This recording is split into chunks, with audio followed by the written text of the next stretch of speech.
అక్షరం హెచ్టీవీకి స్వాగతం. కొమరంభీం ఆసిఫాబాద్ జిల్లా పెంచికల్పేట మండలం కమ్మర్గాం గ్రామ పంచాయతీలోని ప్రభుత్వ గిరిజన ఆశ్రమ ఉన్నత పాఠశాల ప్రధానోపాధ్యాయులు రవీందర్ మీడియాతో మాట్లాడుతూ ప్రభుత్వ పాఠశాలలో మాత్రమే విద్య ఉన్నతంగా ఉంటుందని అన్నారు. ఇప్పుడు ప్రైవేట్, కార్పొరేట్ విద్యా సంస్థల కంటే దీటుగా ప్రభుత్వ పాఠశాలలు, గురుకుల పాఠశాలలు, ఆశ్రమ పాఠశాలలు నడుస్తున్నాయని అన్నారు. విద్యార్థులకు మెనూ ప్రకారం నాణ్యమైన ఆహారాన్ని అందిస్తున్నామని, చదువు విషయంలో గాని, ఆటలలో గాని మంచి నైపుణ్యం అందిస్తూ విద్యార్థులను ఉన్నత శిఖరాలకు చేరుకునే విధంగా ప్రోత్సహిస్తున్నామని అన్నారు. అదేవిధంగా విద్యార్థుల తల్లిదండ్రులు పిల్లల్ని ప్రభుత్వ పాఠశాలలో చేర్పించాలని విజ్ఞప్తి చేశారు. నా పేరు రవీందర్. నేను నూతనంగా ఈ ఆశ్రమ స్కూల్ కమ్మర్గాం ఆసిఫాబాద్ జిల్లా పెంచికల్పేట మండలంలో విధులు నిర్వహిస్తున్నాను. నేను వచ్చినప్పటికీ విద్యార్థుల సంఖ్య 93 ఉన్నారు. ఈ నెల రోజులలో ఒక 30 మంది కొత్తగా జాయిన్ అవ్వడం జరిగింది. తర్వాత స్కూల్ టైమింగ్స్ ప్రకారం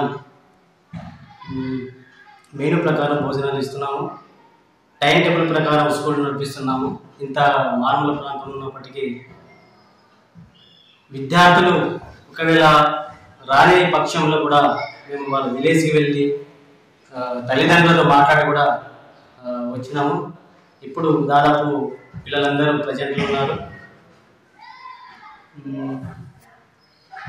భోజనాల విషయంలో కూడా మెనూ ప్రకారం ఇచ్చి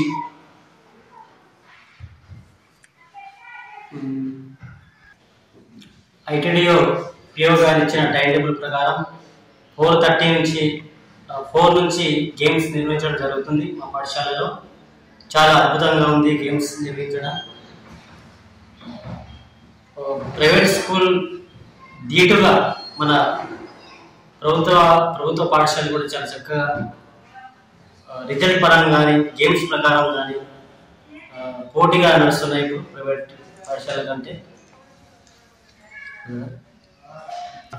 విద్యార్థుల తల్లిదండ్రులకు విన్నపం, ఈ ఆశ్రమ స్కూల్లో, కమ్మర్గాం ఆశ్రమ స్కూల్లో అన్ని అవైలబుల్స్ ఉన్నాయి. కాబట్టి మీ పిల్లల్ని తప్పకుండా మన బడిలో చేర్పించి ఈ మంచి విద్యను సద్వినియోగం చేసుకోవాలని మనం చేస్తున్నాం.